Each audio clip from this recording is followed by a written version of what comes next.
There are thousands of professional esports players that have solidified their position within the world of gaming. And while many gamers know these professional players, there's one player out there that's known all around the world by people who aren't even gamers either. He's arguably the greatest esports professional of all time, and many people all around the world have probably heard his name, Faker. So why is Faker considered one of, if not the greatest professional player / gamer of all time? And in the mid lane, the unkillable Demon King, the first inductee into the Hall of Legends, and the greatest of all time, Linkin!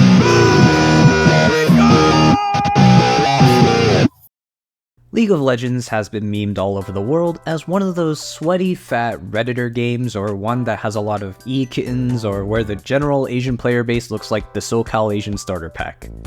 While it does have that memey kind of status, League is also one of the most competitive esports out there, as well as having the biggest international esports tournament every year.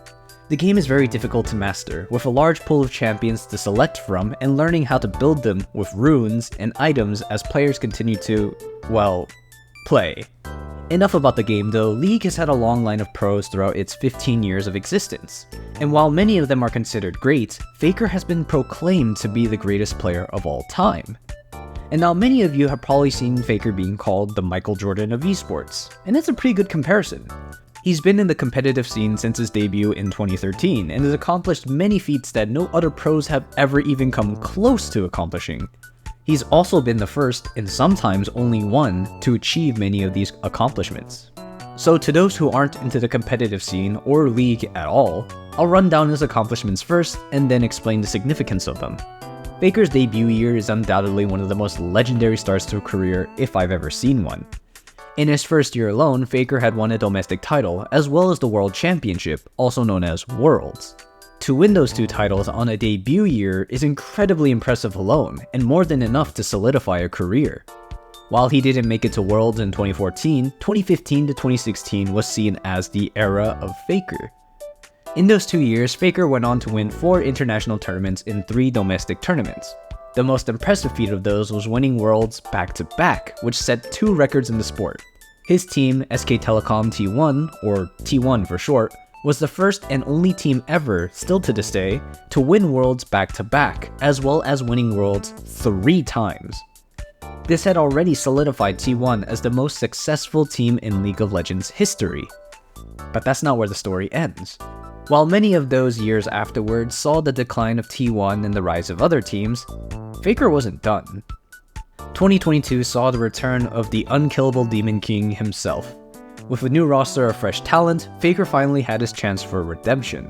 And while he didn't win MSI, which is another international tournament, or Worlds that year, he did win League's first appearance at the Asian Games. Now I understand that a video game being put into the Asian version of the Olympics sounds pretty fucking stupid, but it just shows how big League of Legends is in Asia. Asia alone has 2 regions for League known as the LCK for Korea and the LPL for China, and has produced the biggest names within the esport. Anyway, going back to the GOAT himself, this was definitely a huge deal for Faker and T1. They had already represented Korea before, alongside other Korean teams for esports in League alone. But this was now a chance to represent Korea within the Asian Games as a country. I guess what's also important about this event for Koreans especially is that any Korean representative that gets a gold medal during this event will be exempt from their military duties. As many people know, Korean males must serve for about 18 months in the military when they are between 18 and 35. Going back to the Asian Games, T1 ended up beating out the competition and won the gold medal for Korea. Now, this is a huge deal, even though it was for a video game. Korea has a huge esports culture, where sometimes players are considered equal to or above even celebrities. Sidetrack, this sparked a huge debate for many people, especially BTS fans, about why gamers were given an exemption from the military when their little Jungkook oppars weren't. I'll make another video on that, but my quick message is, they're not gonna get with you as much as you try. Another huge thing for Faker was that 2022 was his first appearance at a Worlds final since 2017. While it was a huge disappointment that he lost, it was impressive enough that he was able to lead this new team of super rookies into the finals in the first place. But 2023 would change everything. 2023 was a very big year for League, as JDG, China's best team that year, were planning to complete the Golden Road. The Golden Road is an achievement in which a team wins every major tournament within a competitive year, so this includes 2 domestic titles from the spring and summer split, and 2 international titles, which is Worlds and MSI. JDG had already won both their domestic titles and MSI. All they needed now was Worlds. Meanwhile, in Korea, T1 was struggling all throughout the year, and Faker at some point had to take a break from the sport since he had a wrist injury. During his absence, T1 struggled immensely, which showed how important he was to the team in terms of leadership and playmaking. With his return, they were able to squeeze by and claim their place in Worlds. Now let's skip a huge chunk of the timeline and go into the quarterfinals of Worlds that year. Now this is very important because Worlds is being hosted in Korea, but only one team from the LCK was left, and that was T1. The other teams that were there were teams from the LPL, which is China. Now this is very important because T1 was the last light of the LCK. And even as every other LCK team falls away, Faker stays standing. T1 stays standing. The last light of the LCK burns bright, and Busan is ahead to the semifinals. Now skipping ahead to the semifinals, T1 would make their stand against JDG, who again were the tournament favorites. This was an exciting yet tense match, giving us quite possibly the coldest line ever spoken in esports history. 저희가 갈 길은 이미 정해져 있습니다. 룰러 선수 잊지 말아야 할 겁니다. 모든 길은 결국 저를 통합니다. Now the context of this Worlds being in Korea makes a lot more sense now. After making one of the greatest plays in all of League of Legends history, it is very tough not to have the cleanse. Stays on the flank, stays on the side. TP coming in, Faker looking to make the flank against Ruler! Owner goes in! And again, the combos are clean! The hostile takeover is damn well hostile! T1 looking to leave no survivors alive. 369 admits the entire team will get absolutely nothing! T1 in the clutch are too damn clean! Baker predicts Ruler's flash. He gets there first. He catches him with the ultimate. It is a clean. Lower, falling apart under the pressure. JDG's hope dwindling. They've taken down BLG. They've taken down LNG. It is not LPL versus LCK. It is T1 versus the LPL. And they like those odds as they move to finals. T1 steamrolled the second LPL team that they had to in this match. In the finals, they beat out Weibo Gaming, which was the final LPL team and led to T1's 4th Worlds trophy.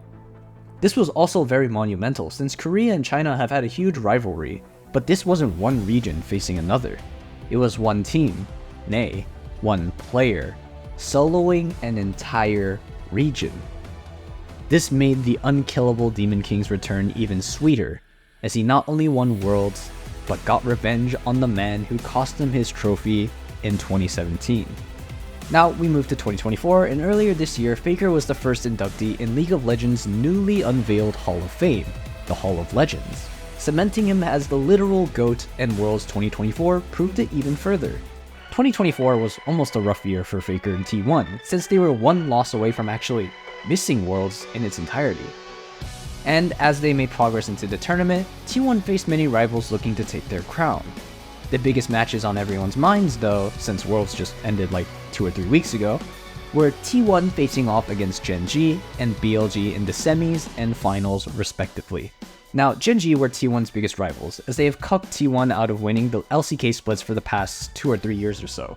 As for the case of BLG, they were looking to make League history to be the first LPL team to win Worlds with an all-Chinese roster. This would further make history since no Chinese mid laner had won Worlds either. And on top of that, BLG looked like a team that could potentially break Faker's 100% win rate against the LPL. The finals looked a bit rough, as games 1 and 3 were given to BLG. Games 4 and 5 though were a different story. Plus a Ziggs. The reason why this is such a good pairing as the arrow goes wide, but Faker's still here. Take a look for that flank. We'll seal away the quickness from on. Yes, Jar flashes in, finds two. Equalizer in the back line as well. As Faker is not of this earth. He finds the engage. He finds everything T1 were looking for. It's for a little bit more. Oh, they go back in. Faker flashes in and down goes Knight. Once again, when you need someone, when you need anyone to stand up and show just what this game's all about. It's Faker. He finds another T1 5-5, and alongside it, the Baron in their mind. Wait a second, topside, Zeus under fire. Zeus caught out, killer instinct in by LPOG, collapsing. 4 members strong, the heroes entrance. Oh, Zeus! Faker joins the fight. Elka with the stopwatch, Faker in the middle of them all, and it seems like death may have arrived, and his name is Faker. He's here for your lives. The rest of T1 begin his collapse. Faker's gonna fall as he pulls the stopwatch, manages to buy himself a second. Owner here to save his mid laner once again, and Faker still stands. He has ascended.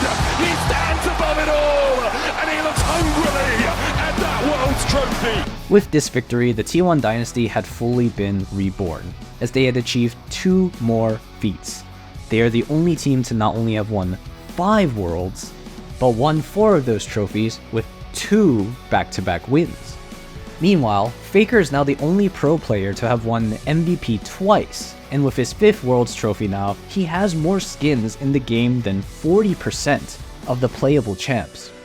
Still don't believe me that Faker is quite possibly the greatest gamer of all time? Well, many different news articles would agree with me actually. As I said before, even non-gamers have heard the name Faker and what his accomplishments are. His fame has even earned him the title of one of Korea's national treasures, alongside the likes of Son Heung-min, the soccer/football player, depends on where you live, and BTS. To be put on the same level as international stars like those has got to be one of the biggest honors anyone could ever get.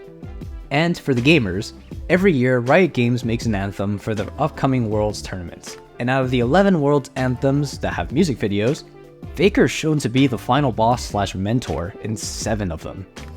To be called the final boss within a game that has no final boss proves that you are indeed the greatest gamer within that game. Combine that with worldwide status/fame, multiple titles and achievements to your name, and being a record setter, there's no doubt in probably most of the gaming world's minds that Faker is indeed the greatest gamer of all time.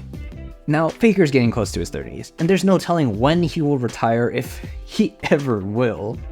Now, he's been in the competitive scene for 11 years now, and there's really not that many professionals out there who even come close to that amount of time. His legacy is still being written and shared across the world to this day. Will there ever be someone who can top his achievements? In my opinion, I don't think so in my lifetime, at least. Faker will be a name that will be passed from generation to generation within the annals of gaming, and if there's anyone who can ever come close to that, honestly, I would say kudos to them because they would actually deserve it. Now, if there's an esports player that you guys have in mind that deserves to be called the greatest gamer of all time, let me know in the comments below. I'd really like to know what kind of achievements that they've had and see how much of an impact that they've made on the world of gaming and the world itself. But until then, I'll see you guys next time. Bye-bye.